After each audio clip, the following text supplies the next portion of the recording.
Okay, welcome to Warmaster Podcast. Today we're looking at some Cromarty Forge Chibi style Warmaster miniatures for Chaos.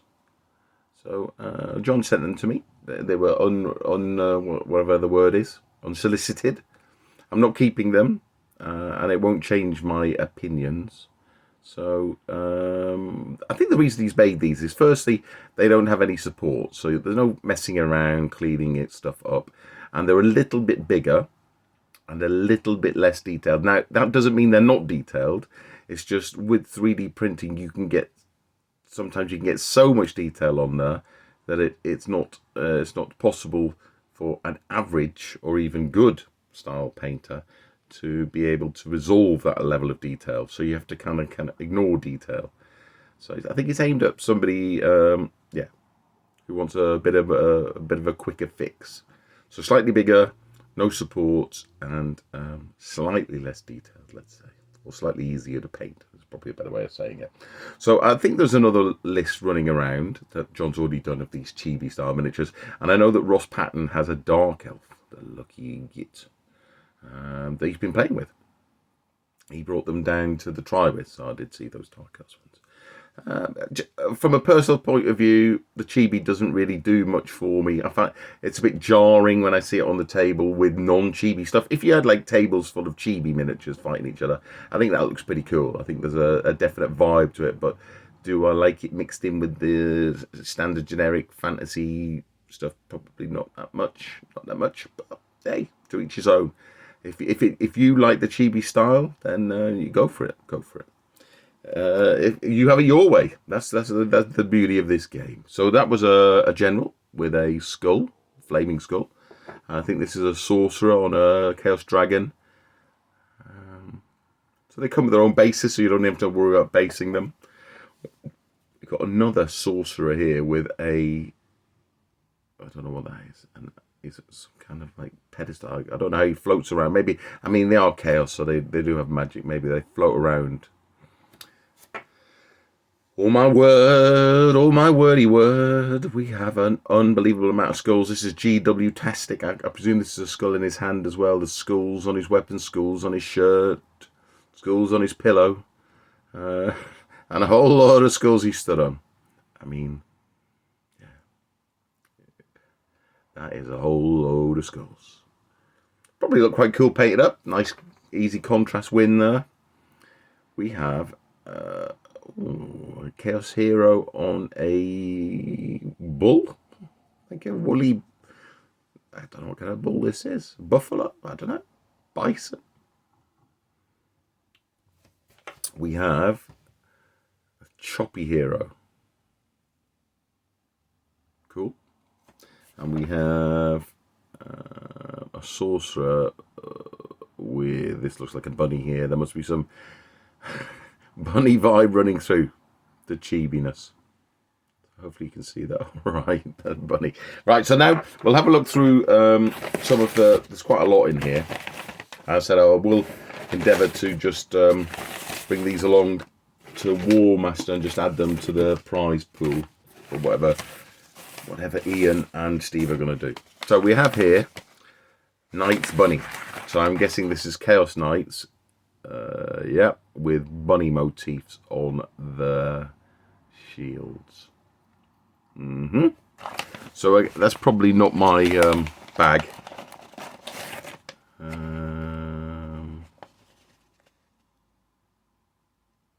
Okay, and then is there a different type of knight?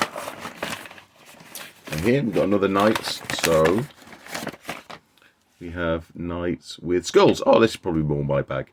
So we have some Chaos Knights with bunnies and Chaos Knights with skulls. So we'd go skulls. Team skulls. Centaurs. Centaurs. Oh. They're big buggers, aren't they? I think it's meant to be dragon ogres or something. They're big bastards, aren't they? So, some meaty, monstrous infantry.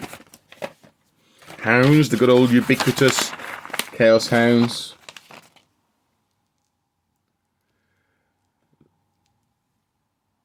We get into...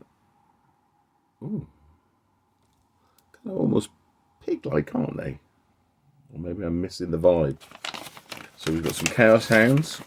Obviously, no Chaos Armies complete without Chaos Hounds. Devoted.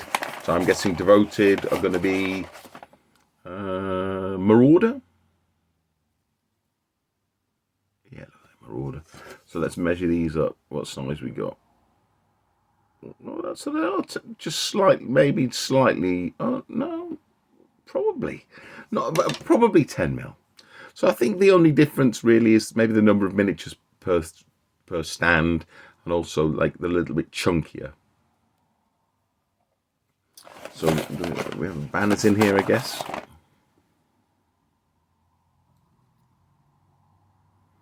No supports.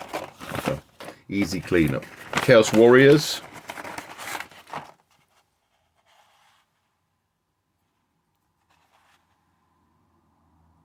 Hopefully you can see these all right. Hopefully the lighting's working a bit better, a little bit less orangey.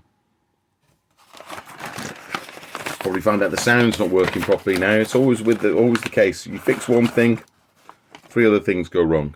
What have we got here? Blessed Mounted. So Marauder Cav. Marauder Cav. It's been a busy couple of weeks for me because I had 4 Germans on a football trip come over and stay, and then just as they were arriving, I went down with COVID, which I'm only just getting over. My 3rd bout of bloody COVID. What a bloody thing that is. Oh my word, no, I'm wordy. So, only just managing to get through the day without needing to sleep. I feel like some bloody old geriatric. Anyway. So, we have some trolls. These kind of big guys are normally about 18 mil in War Master land. Oh, look about right. Yeah. So we have trolls. They have quite a lot going on in their list. The old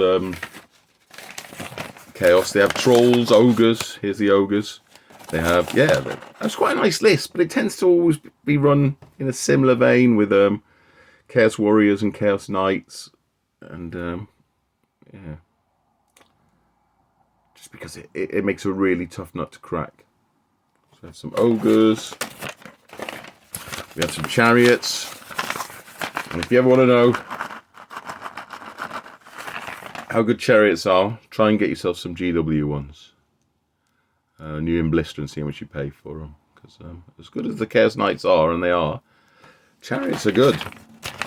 Chariots provide a lot of punch if you can get them. Like, obviously, they have some terrain restrictions, but if you can get them in the right vicinity, lot of punch. 15 attacks for 95 points. That's a lot of punch on short bases. Devoted, I think we've already seen these. These are Marauders. Okay, Winged Choir. Winged Choir, I'm guessing Harpies. It's good that not every army has top tier flyers. I mean, flyers are still good, still have uses. Yeah. So they're the Winged Choir, and then we've got one final one left here. It doesn't say anything on it. Oh, mystery box. And it is... it's a spawn. It's a spawn. It's a hermit crab spawn. With big headlight eyes. A bit like car headlamps from Brum, if you remember Brum. Or that kind of very old car with a starting handle on them. Fantastic. Yeah, so thanks a lot for sending them, John. I'm more than happy to kind of shout out anybody who's doing anything in the community. If you want me to plug your stuff, I can't promise what I'll say about them because that's not happening. Yeah. There will be no editorial kind of, yeah, whatever the word is. Yeah, you can trust whatever I'm saying is what I believe. And I'll be handing these on at War Master.